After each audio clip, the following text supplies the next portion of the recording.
감사합니다. 작은 소리에도 응답하신 하나님. 예, 오늘 이번 학기 이제 마지막 시간이 되겠는데요. 7월 12일입니다. 영성심리의 눈을 읽는 창세기 강의 35장인데요. 35장 1절서부터 8절까지 1절서부터 오늘 8절까지만 봉독 먼저 하겠습니다. 창세기 35장 1절로 8절 함께 읽겠습니다. 하나님이 야곱에게 이르시되 일어나 베델로 올라가서 거기 거주하며 내가 내 형 에서의 낯을 피하여 도망하던 때에 내게 나타났던 하나님께 거기서 제단을 쌓으라 하신지라. 야곱이 이에 자기 집안 사람과 자기와 함께한 모든 자에게 이르되 너희 중에 있는 이방 신상들을 버리고 자신을 정결하게 하고 너희들의 의복을 바꿔 입으라. 우리가 일어나 베델로 올라가자. 내 환난 날에 내게 응답하시며 내가 가는 길에서 나와 함께 하시는 하나님께 내가 거기서 제단을 쌓으려 하노라 하매 그들이 자기 손에 있는 모든 이방 신상들과 자기 궤에 있는 귀고리들을 야곱에게 주는지라. 야곱이 그것들을 세겜 근처 상수리 나무 아래 묻고 그들이 떠났으나 하나님이 그 사면 고울들로 크게 두려워하게 하셨으므로 야곱의 아들들을 추격하는 자가 없었더라. 야곱과 그와 함께한 모든 사람이 가나안 땅 루스 곧 베델에 이르고 그가 거기서 제단을 쌓고 그곳을 엘베델이라 불렀으니 이는 그의 형의 낯을 피할 때에 하나님이 거기서 그에게 나타나셨음이더라. 리브가 유모 드보라가 죽음에 그를 베델 아래에 있는 상수의 나무 밑에 장사하고 그 나무 이름을 알론바굿이라 불렀더라. 아멘. 네. 자, 우리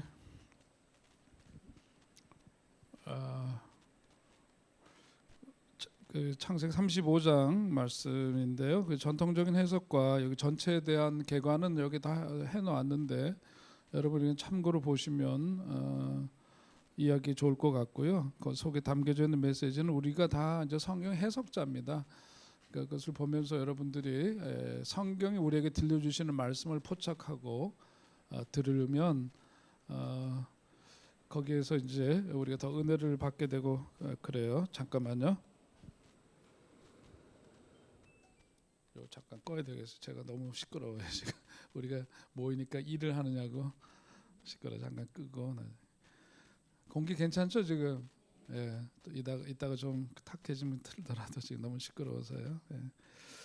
자, 오늘 이제 이 말씀 이제 넘어가면서 여기 보면 야곱이 이제 다시 어디로 가요? 베델로 가죠. 베델이 어떤 곳이었어요? 예?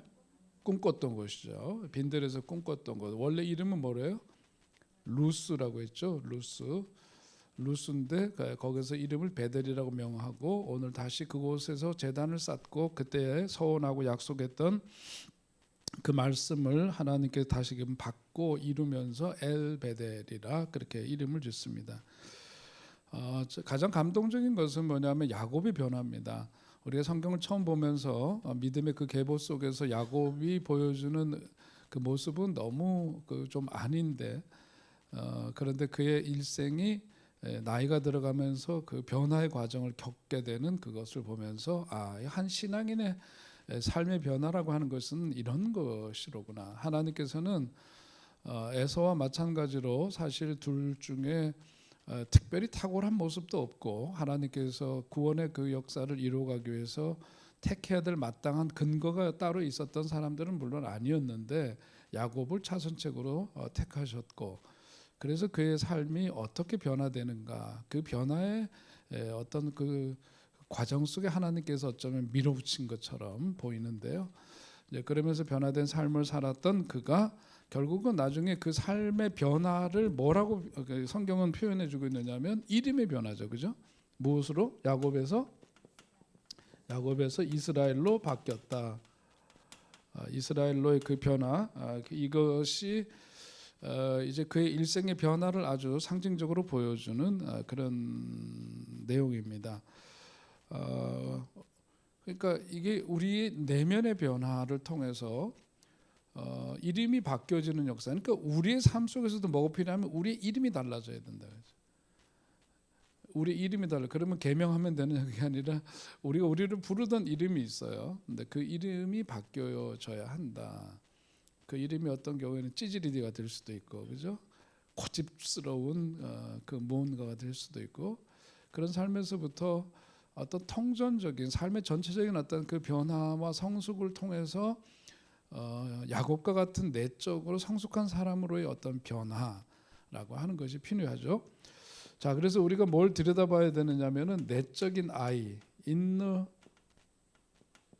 child.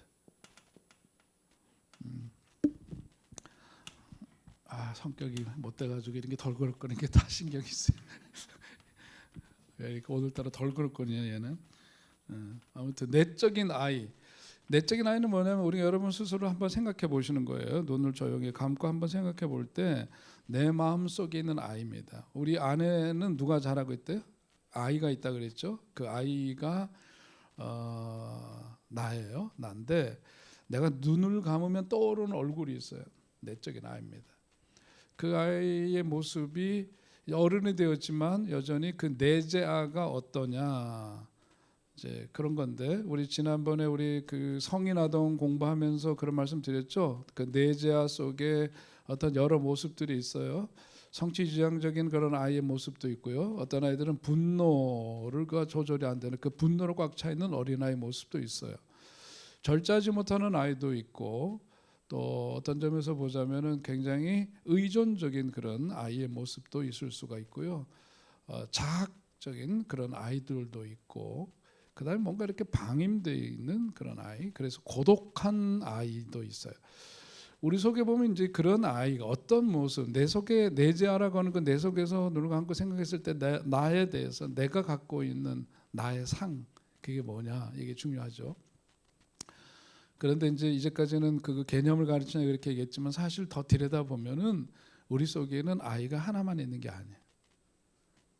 아이가 하나만 있는 게 아니죠. 여러 아이들이 있어요. 근데 그 가운데서 이제 가장 두드러진 아이, 그거를 이제 우리가 보는 건데, 여러 아이들이 있는데, 자, 우리가 뭐냐면 이 내자아이가 어떻게 되죠? 자라야 되죠. 성장을 해야 돼요. 그리고 성숙함에 이르러야 되는데, 그렇게 하기 위해서는 어떻게 해야 되느냐면은 많은 경우에 우리가 가장 이제 그 관계 속에 살아가는 우리들인데, 다른 대상을 찾아 너와의 관계, 또 하나님과의 관계, 신앙인들은 이런 그 대상들과의 관계 속에 살아가는데 사실은 가장 중요한 게 뭐냐면 나와의 관계예요.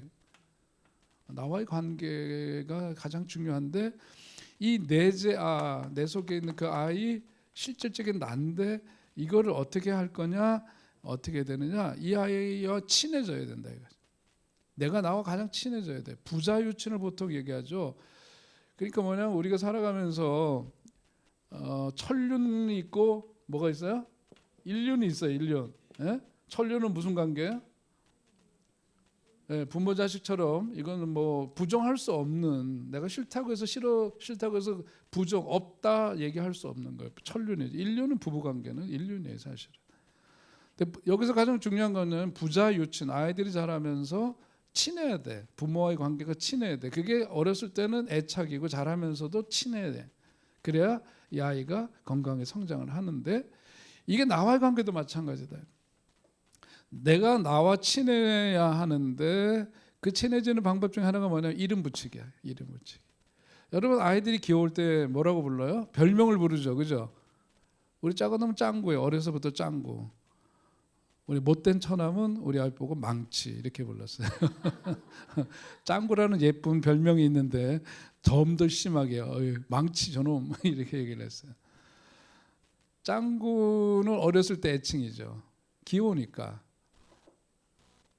뒤통수가 유난히 튀어나와가지고 자라면서 들어가더라고요. 근데 별칭이지만 애칭이고, 그게 그 아이와 부모의 관계 속에서 친밀함 속에 불려지는 이름이에요. 그러니까 이름을 부를 때는 뭐냐면 서희원 이럴 때는 뭐냐면 이게 정색하고, 부부간에도 마찬가지죠. 뭔가 좀 심각한 얘기를 해야 될 게 좀 화가 난 뭐라 김은조 이렇게 부르면 이게 뭐예요? 나 지금 화났어 이런 거죠. 이름을 불러요, 이름을. 그때 애칭을 부르는 거는 어떤 때? 살랑살랑 말랑말랑 할 때 부르는 거잖아요. 여우야 뭐 여왕벌 뭐 등등등 뭐 이렇게 별칭 애칭은 그런 거죠. 자, 이름 붙이는 거예요. 이름을 붙여줘야 돼요.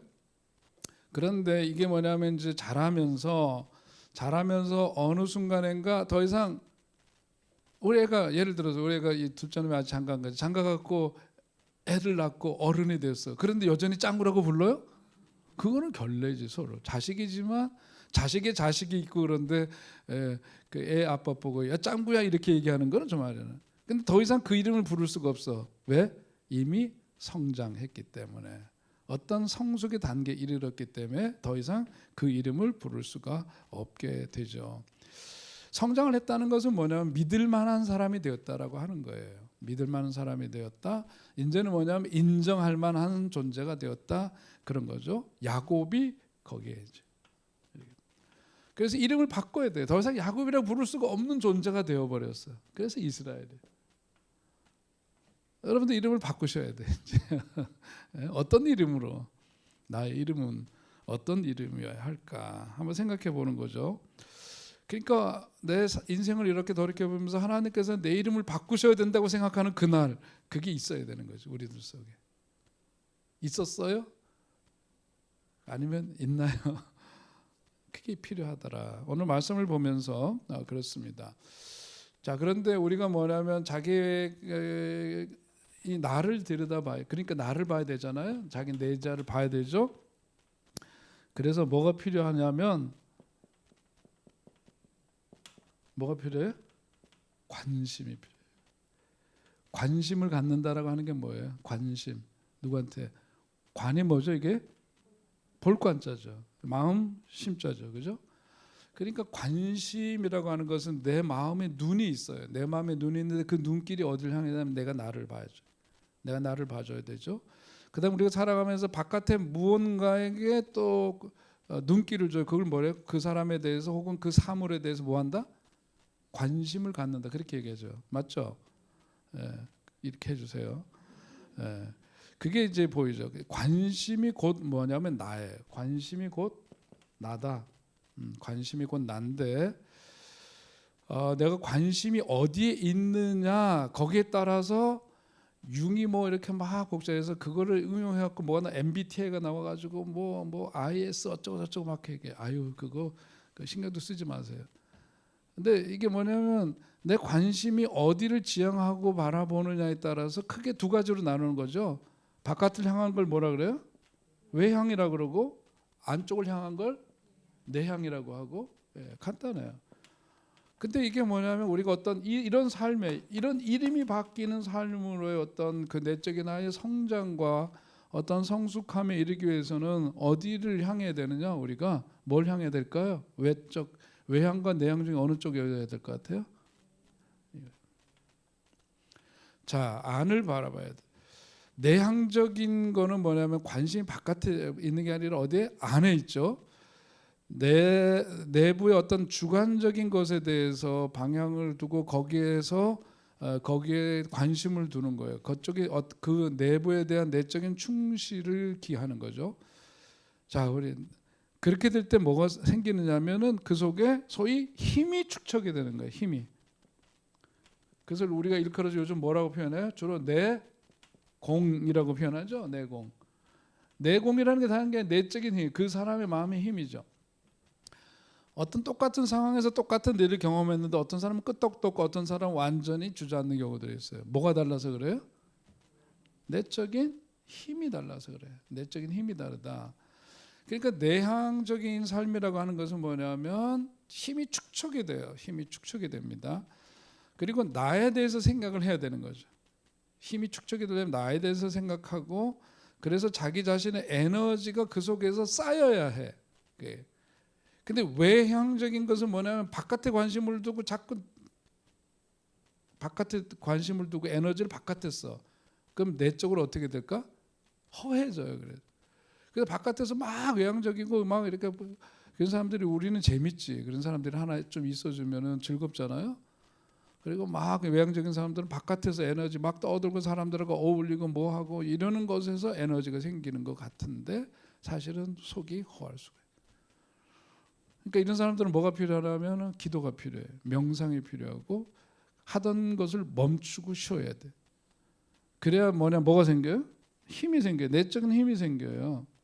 이렇게 지향하는 게 항상 다르지만 결국 얘도 어떤 이런 삶에 이르려면 어떻게 해야 돼?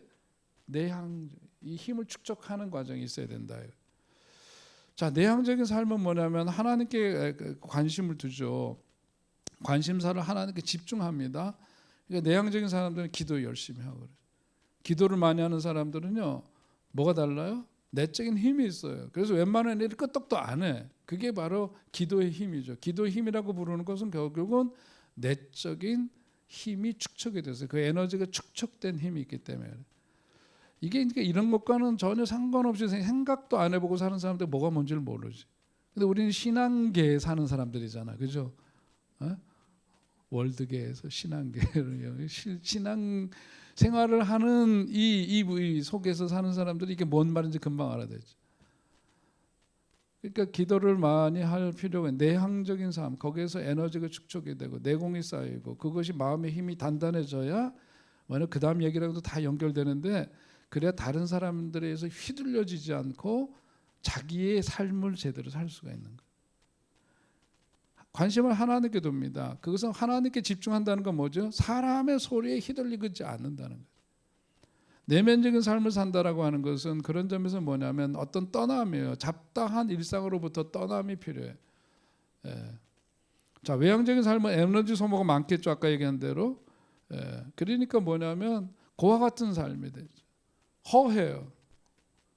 어디로 갈지 판단이 잘 안 쓰죠. 자칫 잘못하면 부도덕하고 무책임한 삶을 살 가능성이 상대적으로 높다. 그렇게 볼 수 있어요. 자, 그러니까 우리가 살아가면서 이렇게 마음의 힘을 키우고 이러려면은 뭐냐면은 허겁지겁 바쁘게 그렇게 살면 안 돼. 그래서 뛰어다니지 마세요. 걸을 때도 저벅 걸어다니세요. 농담 아니에요.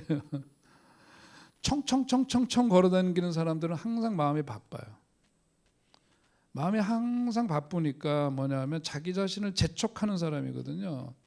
성격이 급한 거하고 좀 달라요, 그건. 그러니까 막 서둘러서 항상 그렇게 허겁지겁 사는 사람들은 쌓이기가 어려워. 앞으로 이제 우리 교인들 전부 다 뚜벅 그렇게 주방에서 음식 날라야 되는데 뚜벅 큰일 났다. 이제 이렇게 말 잘못한 것 같다 오늘 보니까. 너무 재촉하지 말라는 거예요. 나 자신에게 지나치게 재촉을 하면은 사고 중추가 마비가 된대. 이 무슨 얘기냐면 우리한테는 뭐가 있냐면 사고 중추가 있고요, 감정 중추가 있어요. 한 녀석 되게 껐덕거리네. 아무튼 사고 중추, 감정 중추가 있는데 우리의 감정이 훅 올라오잖아요.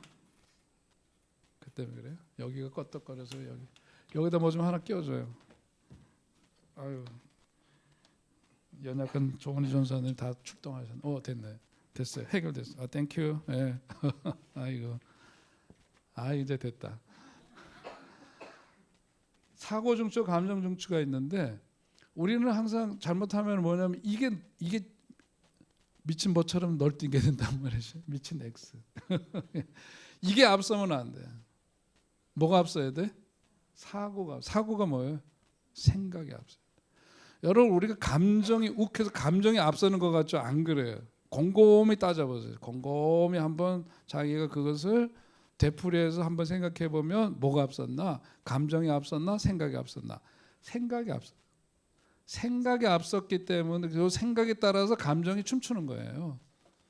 근데 우리는 항상 감정적으로 자기가 했기 때문에 나중에 정신 차리고 이제 생각한다는 안 그래요. 그 짧은 순간에 이게 작동에 대해서 얘를 움직인 거죠. 그러니까 이거를 잘 인식을 해야 돼. 그래서 뭐가 필요해? 인지 치료가 필요한 거죠. 사고 중추가 먼저고 그 다음에 감정 중추다. 그러니까 우울하다라고 하는 것, 우울증이라고 하는 것은 뭐냐면 우울하다는 사고가 앞섰기 때문에 그건 너무 힘들고 짜증나고 힘들어, 막 우울해졌어. 이 사고가 되니까 그 다음에 감정적으로 우울해지고 그것이 지속된 형태를 뭐라 그래? 우울증이라고 얘기하는 거죠. 예? 그 감정이 계속 지속되는 형태, 우울증. 사고가 먼저예요. 그래서 그 생각을 고쳐야 된다. 그 인지 치료가 필요한 거고요. 감정 중추가 흥분 상태에 들어가면은 그래서 우리 몸에 뭐 많이 여러분 저보다 더 잘 아시지. 뭐가 흥분 나온대 몸에서 아드레날린이 뭐 분비가 돼가지고 그 흥분 호르몬 아닙니까? 그렇게 되면서 심장이 쾅쾅 뛰고 뭐 이렇게 되고 그러는 거잖아요. 그러니까 바쁘게 살고 바쁜 생각에 쫓겨서 살면 안 된다. 외향적인 관심사를 갖고 살고 외향적인 삶을 살게 되면 그렇게 돼. 그러면 이게 안 생겨. 그렇기 때문에 바쁜 생각이 나를 몰아붙이는 그런 생활에서 내가 쫓겨다니면 안 된다 이거죠. 그렇게 하지 않도록 뭘 해야 돼? 그러려면 생각을 먼저 해야 돼. 그래서 제가 고무줄 요법도 얘기하고 그랬잖아요. 그 말하면 그 생각을 멈춰야 되는 거거든요. 그쪽으로 빠져가는 생각을 멈춰야 이게 스탑이 돼. 이게 안 멈추는 한 이거는 따라서 가게 돼 있으니까. 그러니까 이런 사람일수록 아까 얘기했죠. 명상, 기도. 명상이라는 표현은 기도하는데 기도에도 뭐에 침묵 기도를 하고 여러분 침묵 기도가 주는 은혜가 얼마나 큰지 몰라요. 기도원에 가가지고 막 하나님 앞에 힘껏 소리내어 드리는 통성 기도도 은혜가 있고 하나님 그거 들으시지만 하나님 우리들 속에서 작은 신음뿐만 아니라 우리들이 말할 수 없는 탄식 속에 있어도 어떻게 하는데 우리 하나님은 들으시는 하나님. 우리의 그 마음 속을 다 들여다보시고 아시는 주님 아니에요? 우리가 침묵 속에서도 우리가 예수님 그러시잖아요. 우물가 여인을 만날 때 그 여인이 뭘 떠들어서 얘기를 했어요?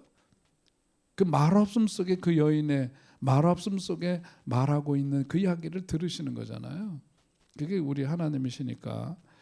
자, 그렇게 해서 생각을 스탑시키고 그렇게 해서 그 힘을 길러가야 한다. 그래야 이런 존재로의 탈바꿈이 물론 이 속에는 야곱이 여기로 일로 넘어갈 때는 엄청나게 많은 일들과 시간들이 있었지만 기본적으로 우리는 이제 지금 말씀드린 것처럼 그걸 생각해야 합니다.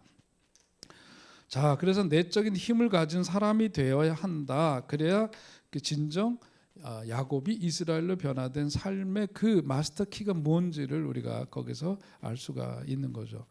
자, 심리적인 힘은 그럼 어떻게 키우느냐?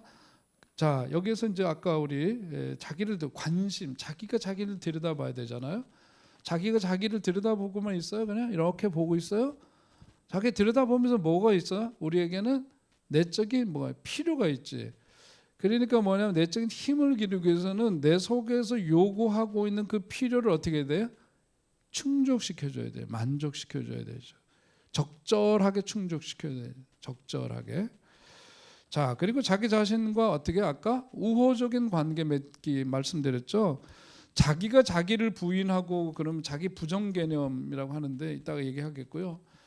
이런 자기가 자기 자신에 대해서 못되게 대하고 그러면은 정말 설 곳이 없는 거예요. 세상 사람 다 나를 멸시하고 조롱해도 주님만 아시면 되고 주님만이 나에게 참 위로자가 되시면 끝. 그런데 주님이시면서 동시에 한편 누가 필요해? 그 하나님께서 나를 바라보시는 시각과 그 눈 그리고 그 마음 그것을 위해서 내가 나를 어떻게 그렇게 대해줘야 돼요. 우리 신앙인의 첫걸음은 그거예요. 하나님의 시선을 우리가 배우게 되면서 하나님의 마음을 배우게 되면서 그 시선과 마음으로 나를 대해주는 것이. 그래서 우리 스스로에 대해서 거룩한 자화상을 갖게 되는 거예요. 우리 지난 청년들한테 관계 이성교제가 갑자기 주제가 갖고 이성에는 나 약하다. 그래서 그 주제가 이성교제였어요. 근데 건강한 자아상과 이성교제, 교제가 이성과의 교제가 잘 이루어지려면 뭐냐면 앞에 건강한 자아상이 먼저 잘 세워져야 돼.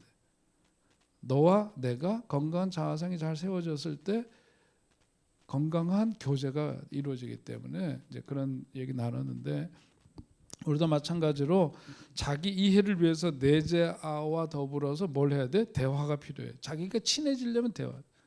친구라는 게 뭐야? 서로 대화가 가능하다는 거잖아요, 그죠?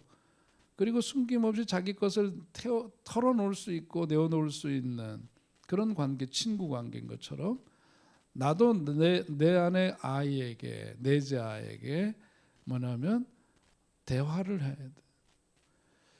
관심을 가져주고 필요한 적절한 충족, 거기에 대해서 필요해 그것을 채워줘야 되고 대화를 해야 되고 자주 대화를 가지면서 그러면서 나를 지지해주는 사람들과 건강한 관계를 가질 때, 그렇죠?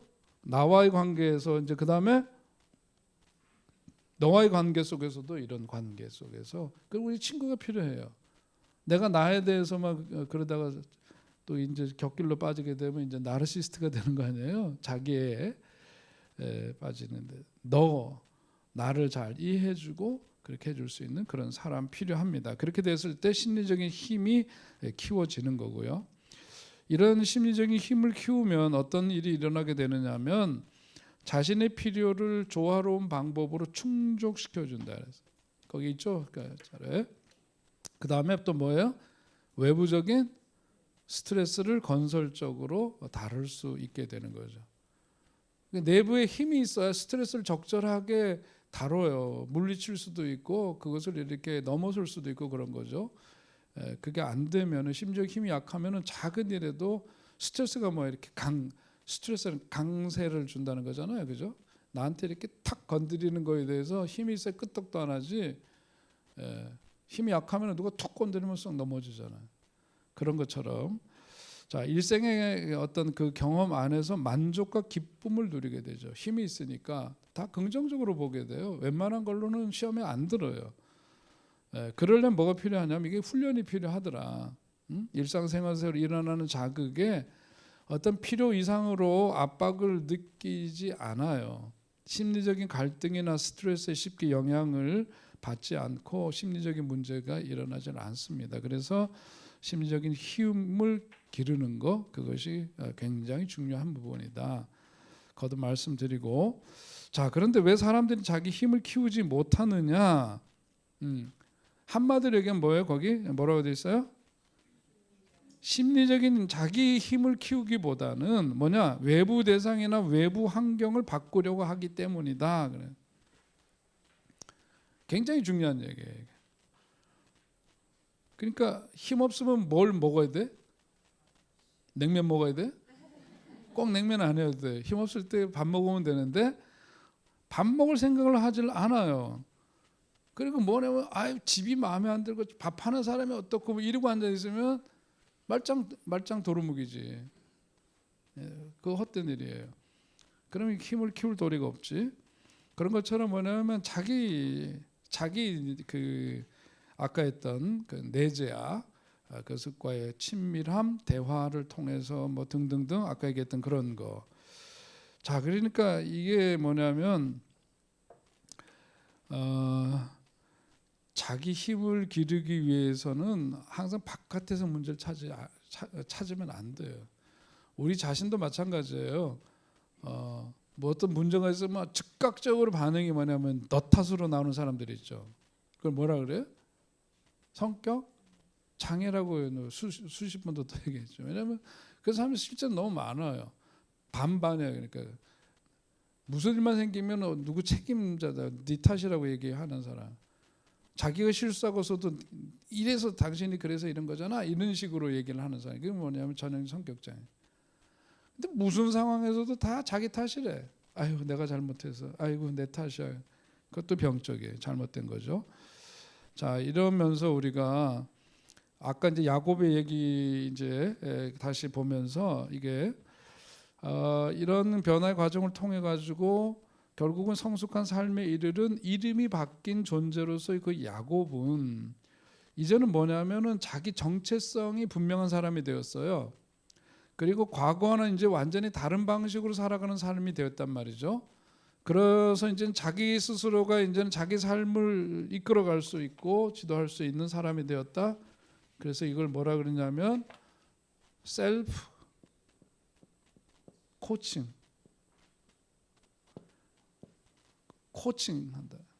자기 스스로가 이제는 자기 삶을 코치할 수 있는 존재가 되었다 이거죠. 자, 이런 거는 결국은 뭐냐면 내면의 소리를 경험함으로써 세상을 보는 시각이 바뀌었어요. 그러면서 이제 스스로가 자기 자신을 이제 너무 잘 알아. 그리고 어떻게 해야 되는지를 이제는 이 모든 앞에서의 과정을 통해서 지난 시간 동안 훈련되고 겪었던 그 시간들을 통해서 이제는 스스로 그 길을 갈 수 있게 돼요. 이게 이제 우리가 이제까지 했던 언어로 보자면 이제는 뭐냐면 이제는 자기다운 삶을 살아간다고 볼 수 있겠죠. 네?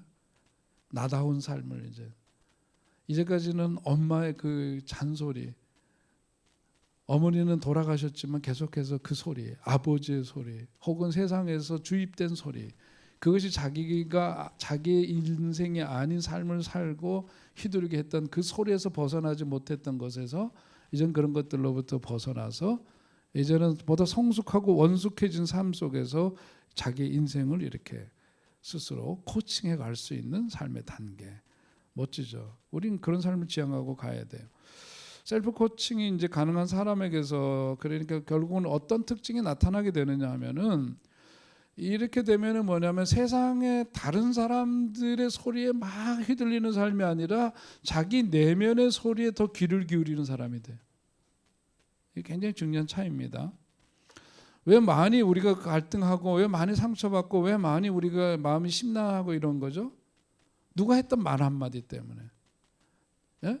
어떤 그 관계 불편함 때문에 등등등 이런 것들이 다 우리 마음을 휘저. 그럴 때마다 영향받고 그럴 때마다 흔들리고 그럴 때마다 힘들고 이런 게 아니라 이제는 뭐냐면 셀프 코칭의 단계에 이르러서 그런 삶에 이르게 되면은 자아의 목소리 더 많이 귀를 기울이게 되고, 그리고 뭐냐면 매사에 정직하죠. 이렇게 저렇게. 애들이 거짓말 왜 해요?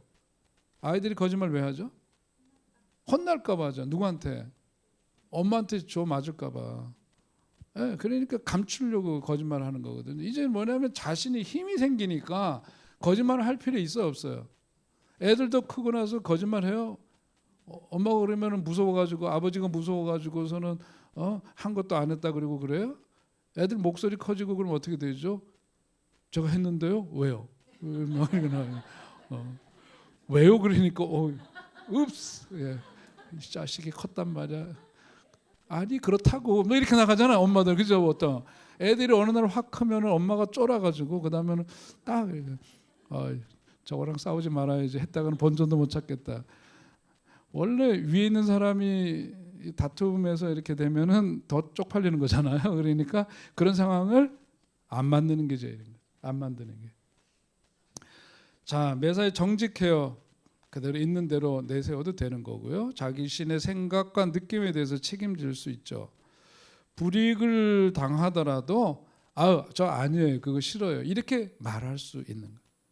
예? 그게 이제 내 삶을 사는 거예요. 내 삶을 사는 거고 셀프 코칭이 가능한 단계에 오는 사람의 모습입니다. 심리적인 방어를 드러내어 없애려고 노력하고 늘 다른 사람들의 장점을 바라보려고 노력하죠. 자신이 있는 사람이 남에 대해서도 관대한 법이에요. 자기 자신에 대해서 인색하고 자기 자신에 대해서 관계가 친하지 않은 사람들은 남하고의 관계도 넉넉하지가 않아. 모질어, 인색해. 예. 그리고 뭐 하면 다 이렇게 쟤는 뭐 어떻고 저떻고 이러게. 그런 사람들 옆에 가지 마세요. 물들어요. 옆에서 투덜투덜거리고 무슨 얘기하면 아주 전공이야, 전공. 잘못된 거 흠잡고 마음에 안 드는 거 끄집어내고 말하는 거 아주 도사야, 도사. 그 사람들 곁에도 가지 마. 근데 이게 뭐 다른 사람들 보고 늘 장점을 잘 먼저 보이고 그걸 잘 얘기하고 늘 그런 사람들 있죠. 마음의 여유도 있고 그런 사람을 일컬어서 뭐라고 하느냐? 큰 사람이다. 큰 사람이다. 큰 사람이라고 하는 건 그릇이 이미 크니까 큰 사람이기도 하고 앞으로도 큰 일을 할 수 있는 그런 사람이라고 생각하기 때문에 부르는 이름인데 야곱이 바로 이런 사람이 되었다. 아직도 우린 야곱을 안 떠난 거예요 지금. 그러니까 하나님이 이 야곱을 통해서 뒤에 보면 르우벤 같이 이제 정말 천하의 몹쓸 놈도 그 새끼들 속에 있지만 그 야곱을 통해서 하나님이 어떻게 민족을 세우시고 하나님의 구원 역사를 이뤄가는 민족 공동체를 만드시는 거예요. 그러니까 이게 그러니까 야곱의 일생을 성경에서 많은 부분을 얘기하고 있는 이유가 다 있어요. 잘 봐야 돼. 야곱을 잘 봐야 돼. 자, 이렇게 이제 야곱이 베델로 가고 이러는 가운데에서 누가 죽어요? 라헬이 죽습니다. 라헬은 누구예요? 야곱의 아내 가운데서 가장 아내를 사랑했던 아내입니다. 근데 라헬이 마지막 숨을 거두면서 애를 낳다가 죽는데 애 이름을 뭐라 그래요? 애 이름을 뭐라 그랬어요? 베노니 그러잖아요. 베노니 무슨 뜻이에요? 내 고통의 아들이라고 하는 뜻이에요. 자, 자기가 애 낳다가 죽어요. 죽는 순간에도 뭘 하고 죽어요? 이름 만들어지고 죽어요. 아까 이름이 바뀌. 성경에서 이름 얘기 굉장히 중요한 의미가 많아요. 하나님에 대한 이름에 대해서도 그렇고 이름 붙이고 이름의 변화 등등등 이런 것들이 참 의미가 있는데, 자, 이게 라헬이 죽으면서 가장 사랑했던 아들 요셉 그리고 그 다음에 베냐민을 낳고 죽죠. 베노니라고 그랬는데 내 고통의 아들이다. 근데 걔가 베냐민이잖아요. 이름을 지어준 이유는 뭐냐면 얘가 뭐냐면 자기 삶에 있어서 마지막 인생 작품이야. 맞아요? 자기 인생 작품이에요. 자신의 혼이고 자신의 모든 것을 담은 분신이죠. 그러니까 거기 이름은 네이밍을 하는 거예요. 이름을 붙이는 거예요. 이름을 붙이게 하는 거죠. 창작하는 사람들도 자기 작품을 만든 다음에 뭘 붙여요? 이름을 붙이죠. 그러니까 이름을 붙인다라고 하는 것은 소유를 의미하기도 할 뿐만 아니라 자기 창작의 어떤 능력의 정점을 찍는다는 의미도 있고 그렇죠. 그러니까 여러분 한번 우리가 살아오면서 본인이 이름 붙여준 게 있다면 어떤 게 있는지 한번 생각해 보세요. 누가 얘기해 주셔도 좋은데 우리 이게 서로 대화하기가 좀 어려워서 이것만 갖고도 한참 얘기할 수 있을 텐데, 여러분들이 아이 낳고 이름 지어준 것도 참 그 속에 각별한 의미들이 다 있을 거예요. 요즘 또 태명을 또 짓잖아요, 그죠? 태명도 짓고 뭐 그러는데 그거 말고도 이름 지은 거 기억나는 거 있으세요? 예? 그렇죠. 집에서 반려견들 이름 붙여준 거. 어제 그래도 큰 놈하고 얘기하는데 자식 사람 새끼는 안 낳고 자기 강아지 이름 데이지라고 자기 딸이래. 자기 딸. 아이고 주여. 고양이 2마리인가 3마리인가. 아이고 강아지 새끼 꼭 우리 집에 있는 놈처럼 생겼는데 더 막 아이고 애들은 요즘 애들 왜 그런데요? 무슨 강아지 고양이를 쪽쪽 빨고 살아. 아이고 징그러워 정말. 나도 강아지 기르고 그러지만은 우리는 그렇게 쪽쪽 안 빨거든요. 소파에도 함부로 못 올라와요. 올라와 있다가도 가끔 너 정신 차려 내려가. 너 내려가. 막 여기 엄마 아빠 자리야. 못 올라와. 내려가. 그러면 얘가 아이고 눈을 이렇게 보면서 가죠. 그냥 안 봐요. 이렇게 옆으로 이렇게 하고 가요. 치사하다, 더럽다, 뭐 이제 이런 거지. 막 내가 주인이야. 저기 가 있어. 네 집에 가 있어요. 여기. 아유, 뭔 얘기 하려다가 하여튼 강아지들도 이름 붙인 거 강아지만 이름 붙였나 또 이름 붙인 거 뭐 없어요? 좀 문화적으로 이렇게 좀 수준 좀 높여봐요. 어디 자기가 좋아하는 그런 곳 자기 나름대로 이름도 붙이고 그런 거 안 해봤구나. 한번 해보세요 이런 거. 의미 있는 일입니다. 그게 왜냐하면 그게 이름을 붙임으로써 자기와는 그게 특별한 관계가 되는 거예요. 특별한 관계가 돼. 마음이 좀 헛헛하고 이럴 때 제가 가는 곳들이 몇 개 지점들이 있죠. 혼자 가는 곳, 혼자 가는 곳들이 있어요. 예. 여러분들도 그런 곳이 필요할 거예요. 이름 붙이기를 하는 거죠. 특별해져요. 사람의 삶을 보면 라헬의 죽음을 이렇게 보면서 자매가 있었고 그 중에서 남편한테 언니보다 자기는 더 사랑을 많이 받았고 그러다 그 경쟁 속에서 또 그 종도를 통해서도 또 애들을 낳고 그 파란만장한 삶 속에 함께 했었던 그 삶이 한 인생이 이제 마감이 되는 거죠.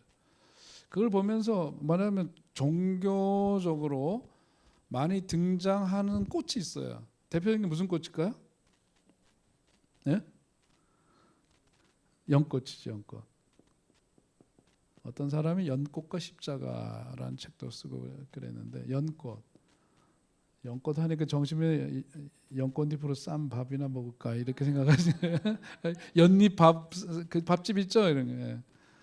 연꽃은 불교의 상징적인 꽃이 아니에요. 그 사람들 그걸 많이 차용해서 쓰니까 그렇지. 불교에서 연꽃 그리면은 기독교는 또 이건 또 터부시하고 그래. 아유, 난 웃긴다고 생각해. 얘네들 다 누가 만든 건데, 누가 만들었는데 하나님이 만드셨다고 말로만 그리고서는 남들이 쓰면은 우리가 쓰면은 이상하다고 생각해요. 그거 웃기는 거예요, 진짜. 불교에서 뭐 하고 이러는 거, 이 힌두교에서도 연꽃을 많이 하거든요. 누가 지으셨어? 우리 하나님이 지었지, 자식들 말이야.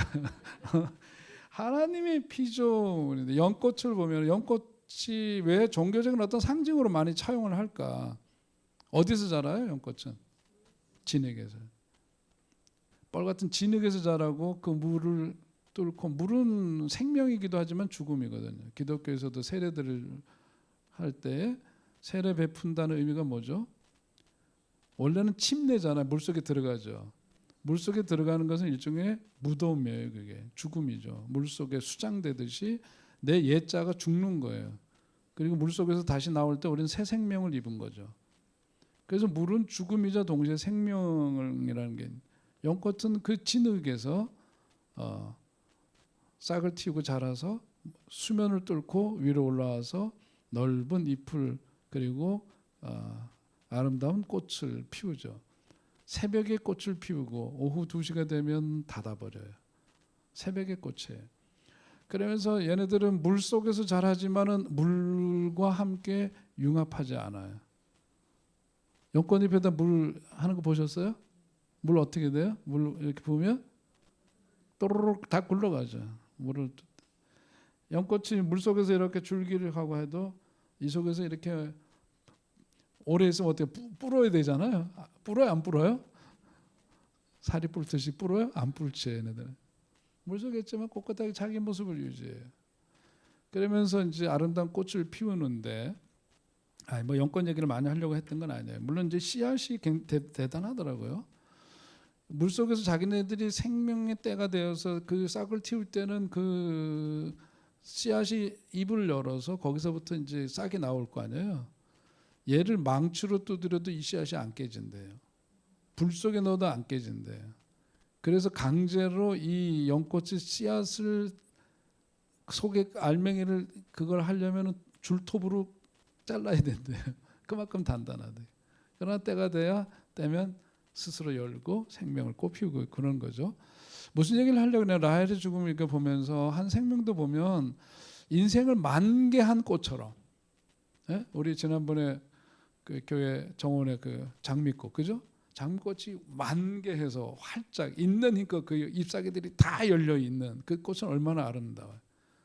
어떤 녀석들은 잘하는 거 하다가 그냥 시들시들 해버리고 말. 인생도 가만 보면 그런 경우들이 있죠. 인생도 진흙 같은 이런 곳이지만 여기서 싹을 틔우고 자라서 아름다운 꽃을 피우는, 만개한 꽃을 피우는 것 같은 그런 인생도 있고, 어떤 거는 워낙 좋은 토양에서 이렇게 뿌려진 것 같은데 자라다가 시들시들 그냥 이렇게 쓰러지는 그런 꽃들도 있고 그렇습니다. 우리는 뭐냐면 우리 삶이 하나님께서 생명을 주셨는데 어떻게 해야 돼? 그 속에 생명력을 가지고 그렇게 그 꽃을 한 생애를 통해서 그 꽃을 피우기 위해서 노력을 하고 그렇죠. 꽃이 만개한 인생이 되면 좋을 텐데 시들어버린 인생도 있고 그런다. 그럼 시들어버린 인생들은 왜 그러냐? 왜 그럴까? 부정적 자기 개념 때문에 그래. 부정적이 뭐요? 자기 개념. 이것이 자기 속에 지배하고 있기 때문에. 부정적인 자기 개념을 가진 사람들은 자신의 성격, 능력, 외모 이런 것들이 남들보다 못하다고 생각하는 것이 늘 따라다녀요. 자신을 무가치, 보잘것없다고 여깁니다. 그래서 마음 안에 늘 뭐가 있냐? 열등감, 수치심 이런 것들이 늘 가득해요. 그로 인해서 어떤 성취 동기가 약하고 비관적이고 소극적이 되고 남의 눈치 보고 이러면 어떻게 되느냐? 그게 부정적인 자기 개념 때문에 나타나는 모습인데 시들시들한 꽃 같은 인생이 된다. 피워보지도 못하고 그냥 시들시들거리다가 사라지는 인생. 너무 안타깝죠. 이게 왜 그러냐 그러니까 이게 뭐냐면 부정적인 자기 개념은 처음부터 모든 사람들이 다 자기 속에서 그렇게 생성시키는 게 아니에요. 뭐 때문에? 외부의 영향을 받는 거죠. 그래서 우리가 뭐냐면 그 대상 상대가 누구냐가 중요하다. 어렸을 때부터 그죠? 그래서 대상 관계 얘기하는 거 아니에요?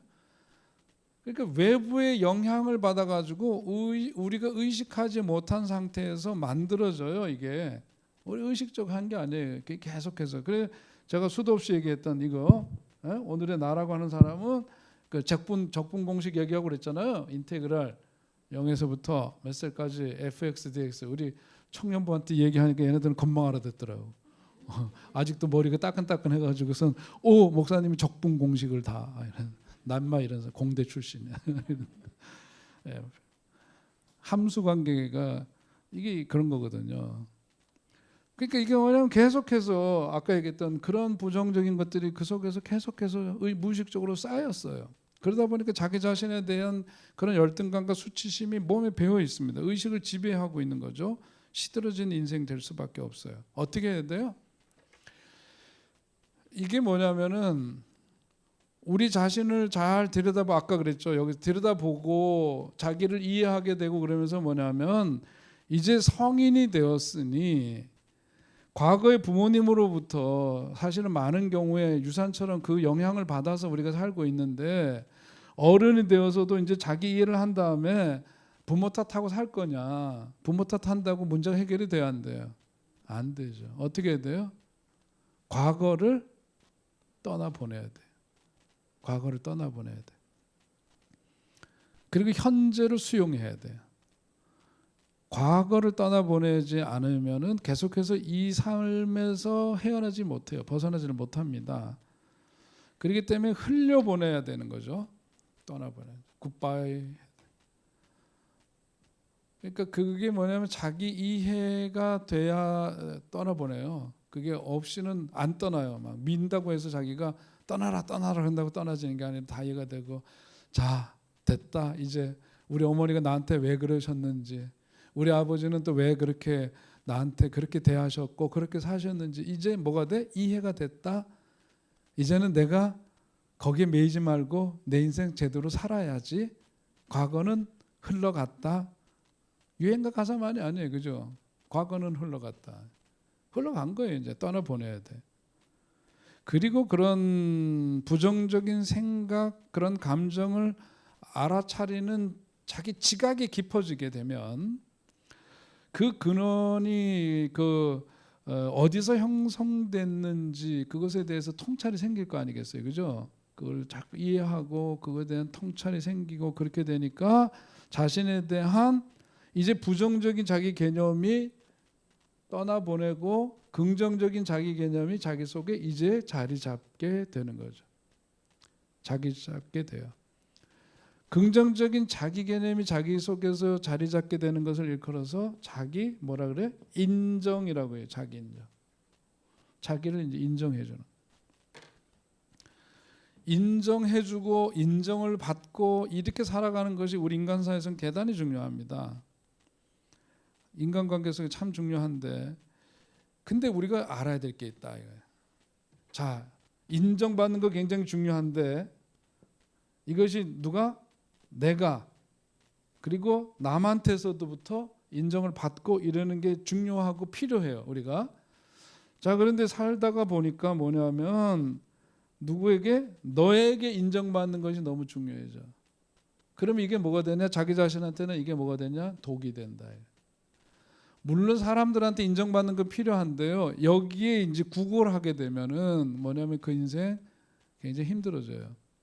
자, 그거 뭐냐면은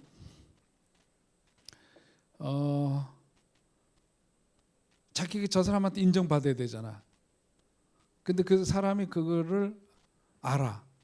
그럼 어떻게 해줘야 돼? 그 사람을 움직이려면 뭘 해줘야 될까? 그렇게 되면 어떻게 되죠? 그게 독이 되는 거예요. 그러면 요걸 활용해가지고 못된 놈들이 뭘 할 수 있지? 그 사람을 조종할 수가 있게 되죠. 아, 저 사람을 움직이려면은 요걸 해줘야 돼. 인정을 해주면서. 그러니까 여러분, 우리가 진짜 건강한 자아성을 갖고 있는 사람들은 다른 사람들이 당연히 인정해주고 오케이, 땡큐, 더 이상 나가면 안 돼. 거기에 자꾸 목을 메고 댕기면은 그 가운데 누군가는 뭐냐면 그걸 이용하는 사람이 생겨요. 그럼 거기에 이용을 당하면서 조종당하는 인생이 돼요. 그러면 어떻게로 돌아가요? 악순환이 생기죠. 이제는 뭐냐면 그 사람의 한마디가 중요해져요. 그 누군가의 그 얘기가 중요해져요. 그럼 자꾸 거기를 살펴야 되고 자기가 거기에 이제 몰입하게 되죠.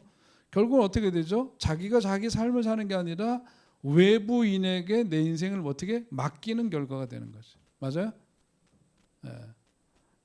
논리적으로 맞겠죠, 그죠? 이렇게 되는 겁니다. 그러니까 자기 파괴적인 어떤 그런 결과가 올 수 있기 때문에 인정을 받는 건 필요한데 인정을 필요로 할 때 그것이 뭐냐면은 자기에게 인정받는 게 필요 조건이 되면 될까 안 될까?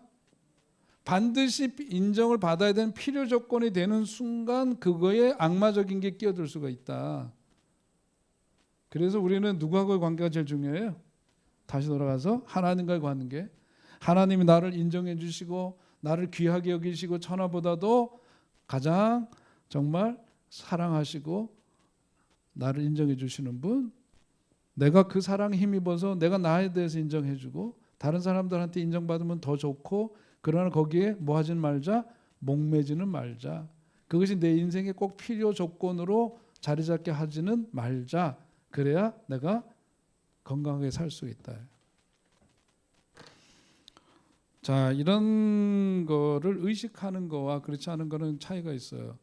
저는 목사이기 때문에 사람들을 조종을 하려면 그럴 수가 있을 거예요. 저는 이걸 알기 때문에 저 스스로도 그렇게 하지 않도록 제가 뭐냐면 그런 거를 자기 인식을 해야 돼요. 내가 이 사람한테 이렇게 하는 거가 그 사람을 조종하기 위한 거가 안 돼. 이게 이런 거는 평상시에 훈련이 되어야 하고 그것을 인식하며 살아야 돼. 그러니까 예를 들면 이런 거죠. 우리 어디 갔을 때 사람들이 지갑에 돈 좀 있으면 밥도 사야 돼, 안 사야 돼요? 밥 사야 됩니다. 커피도 사야 됩니다. 예. 법카드 좀 쓰세요. 밥도 잘 사고 그래야 되는데요. 언제나 뭘 봐야 되느냐면 동기를 봐야 돼요. 이거를 이용해서 다른 사람을 밥도 사주고 뭐 이러면서 조종하려고 하는 건 X. 그 사람도 그렇게 하면 안 되고요. 아, 저 사람은 밥을 사주는 게 어떤 의도를 갖고 저러는 거구나. 그래야 서로 뭐가 돼? 건강한 관계. 그러니까 뭐냐면 공짜면 뭐라도 양잿물 뭐 그런 얘기도 있던데. 공짜 바라다가 멍들어요, 여러분. 제일 중요한 거는 밥도 잘 사줘야 돼. 좀 여유 있으면 밥 좀 사세요. 어디 가서 인색하게 하지 말고.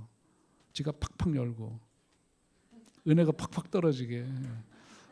그런데 항상 자기가 지갑을 열 때의 동기가 그냥 좋아서 그냥 해야 돼요.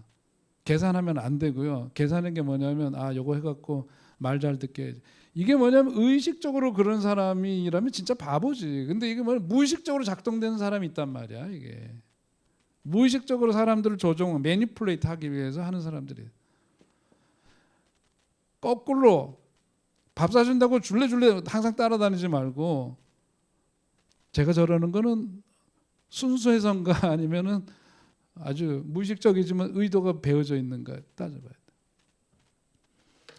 여러분 그런 거 그러니까 목사 참 힘들겠죠. 이게 보이기도 하고 그러니까 우리가 서로 건강하게 살려면은 그런 게 필요해요. 그런 걸 잘 하면서 해야 됩니다. 그래. 자, 인정을 원하다가 받게 되면 기쁘지만 그러나 인정을 필요로 할 때 받지 못하면 온몸에서 기운이 빠져나가면서 무너져 내리는 것, 그때가 뭐냐면 자기 파괴적인 힘이 끼어드는 순간이다. 그렇게 말해요. 자기 파괴적인 거예요. 자기 인생 그렇게 해서 외부 사람에게 맡기면 안 된다. 누군가를 내가 인정받는 것도 중요한데 남에 의해서 그렇게 조종당한 인생 돼서도 안 되고, 내가 누군가를 인정해 주는 것이 그 사람을 조종하려고 하는 것이 되어서도 안 된다. 여러분 우리가 건강하게 산다는 게 참 이런 겁니다. 우리는 근데 이런 의식 배우지를 않으면 그냥 무의식적으로 살던 대로 살거든요. 살던 대로 사니까 그 속에서 뭔가 나중에 나타나는 건 갈등이죠. 숨은 의도가 나중에는 드러나잖아요. 그죠? 그걸 알아차리게 되고 그랬을 때는 힘들어지는 거거든요. 자, 그 다음에 이제 끝으로 시간이 그랬지만 내가 어떻게든 이거 마치려고 지금 하고 있어요. 이스라엘의 문제합니다. 누구예요? 루벤 얘기 등장하죠. 얘는 너무했어 진짜. 아버지의 첩이긴 하지만 아버지의 소실 빌하와 동침을 하는 일이 벌어집니다. 이게 참. 자, 루벤의 이야기는 성경의 이야기가 이 믿음의 족보 속에서 일어나는 일인데, 이런 어떤 치부, 감추고 싶은 그런 이야기도 그대로 드러내고 있잖아요. 그죠? 이런 것이 이제 성경이 갖고 있는 힘이죠. 하나님 우리들한테 이런 것을 이렇게 드러내서 보여주시는 거예요.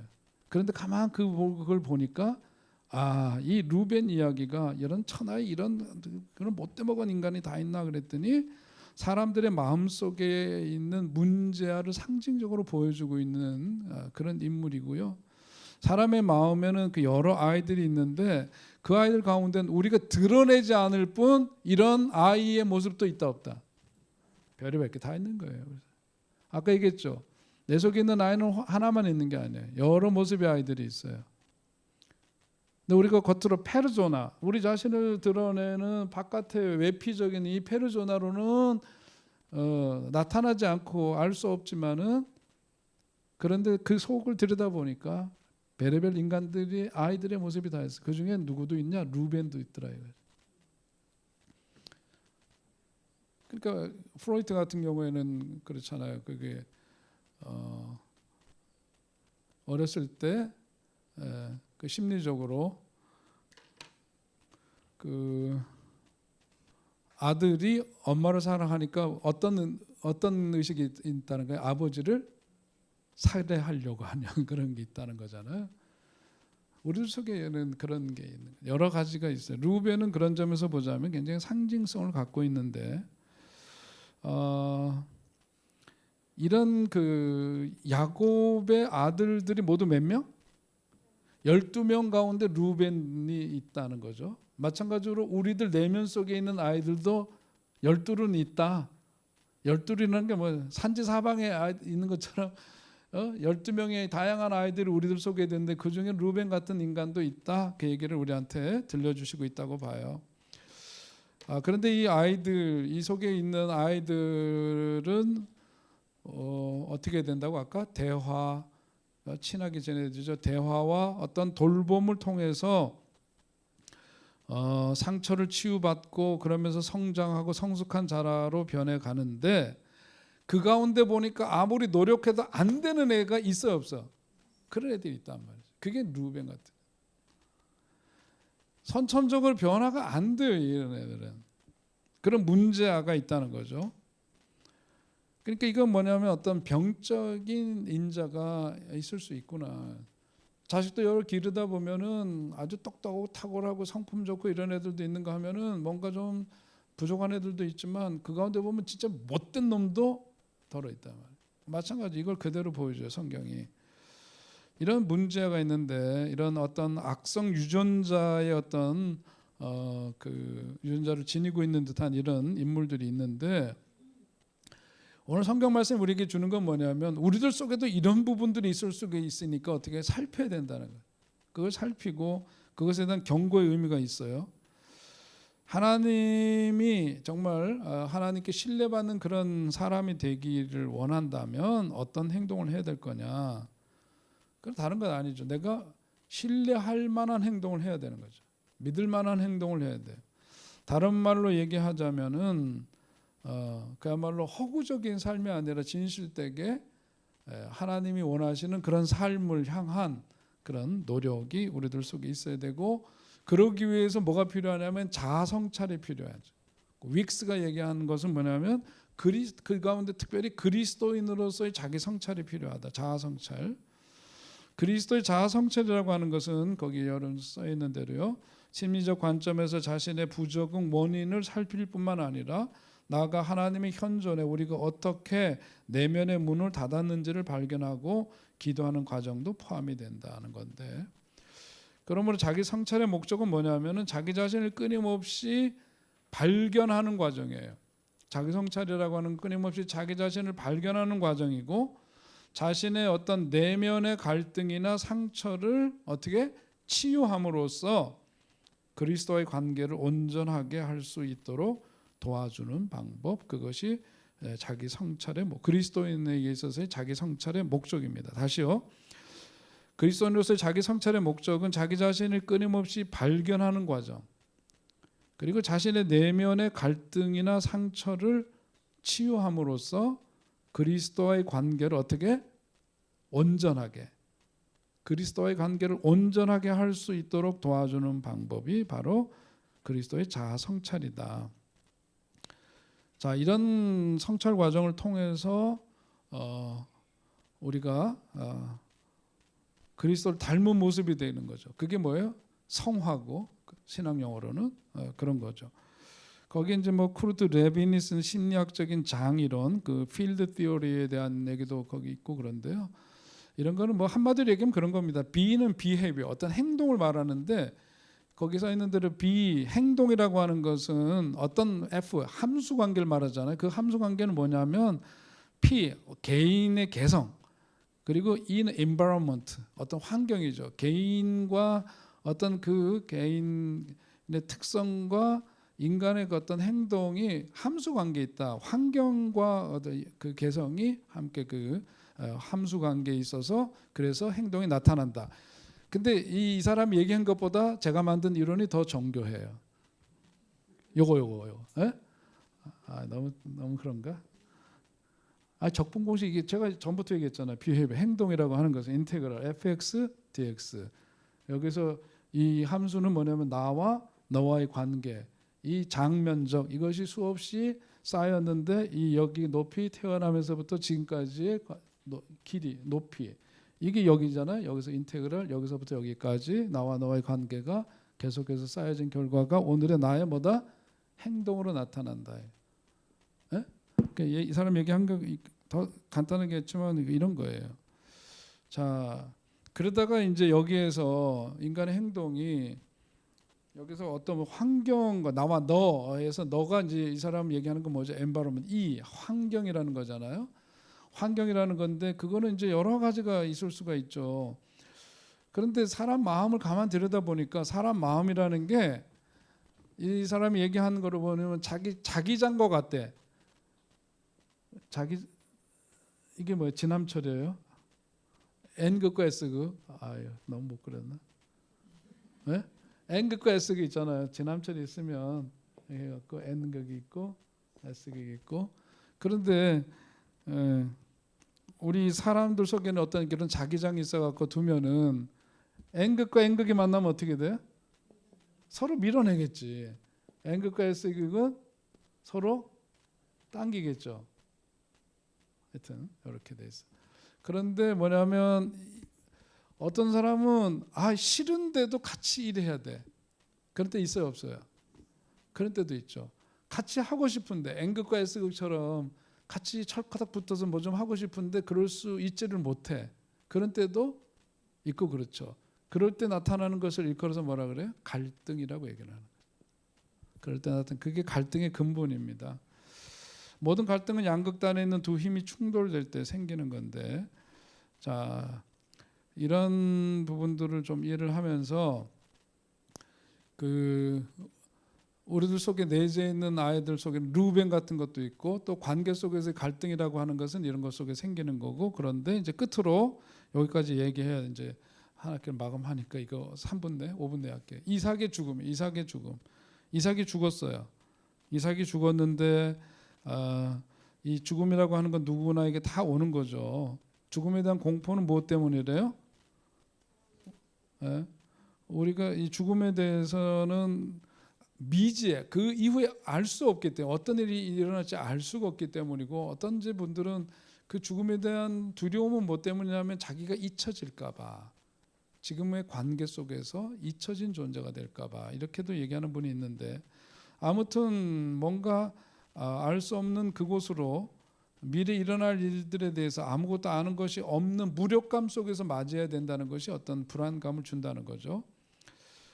그런데 심리학자들이 공통적으로 얘기하는 거지만, 신앙심이 있는 사람들은 이 죽음에서부터 좀 더 자유로워요. 훨씬 더 그 죽음에 대한 두려움이 없죠. 우리는 뭐냐면 이 믿음 속에 살다가 주님이 부르시면, 그래서 이 생명 다하는 날 이 땅에서의 삶으로 끝나는 게 아니라 죽음이라고 하는 것이 하나의 관문, 통과해야 될 문, 프로세스, 과정일 뿐이고, 그래서 이 죽음이라는 관문을 통해서 영원한 나라로 들어간다라고 우리가 믿죠. 믿어요? 네, 그러니까 뭐냐면 죽음이라면 하나의 프로세스, 과정이구나. 그러니까 굳이 두려워할 필요가 없어요. 그러니까 신앙을 갖고 사는 사람들은 이 죽음에 대해서 여느 사람들이 생각하는 것과는 다르죠. 그 두려움이 달라요. 자, 그런데 오늘 이제 여기 그 이삭의 죽음을 보면서 이삭이 어떻게 해서 이가 그렇게 평안하게 그는 한 생을 마칠 수가 있었을까? 사실은 가만 보니까 그가 그 어린 나이에 어떻게 제단에 바쳐졌던 경험도 있고 그렇잖아요. 그러면서 아내를 만나서 다시 그의 마음이 평안해지고 그렇게 살면서 우물을 파고 이러면서 살았던 그런 삶이었죠.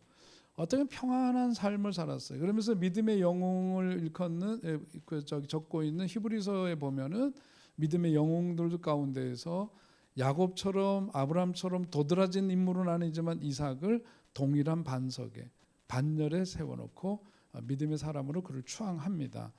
자, 그게 어떻게 돼서 그랬을까? 그게 뭐냐면은 뭐 때문이냐면은 체험 때문이라는 거죠. 무엇이 있었느냐? 그의 삶 속에서는 지울 수 없는 영적인 체험이 있었기 때문이다. 그것을 우리는 일컬어서 뭐냐면 피크 익스피리언스, 절정 체험이라고 해요. 끝으로 요 얘기만 하고 마치려고 하는데요.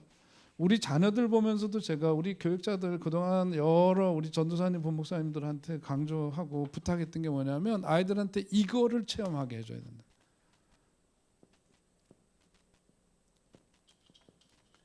절정 체험이에요. 절정 체험.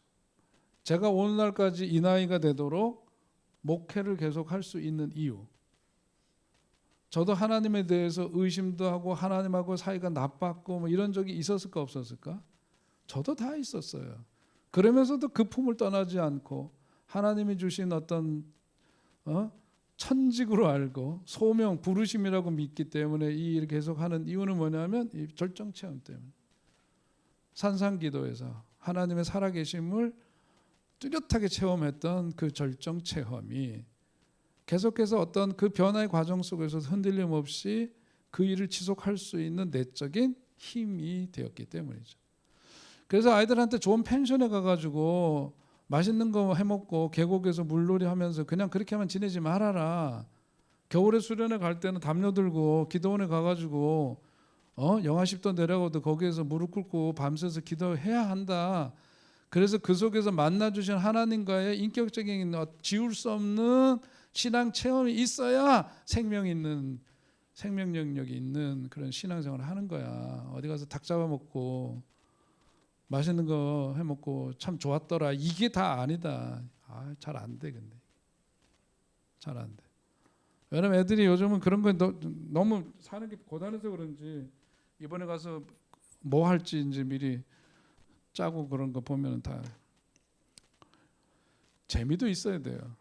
재미도 있어야 되고 같이 또 즐거움 속에서 이렇게도 하고 저렇게도 할 수 있지만 절정 체험이 필요해요.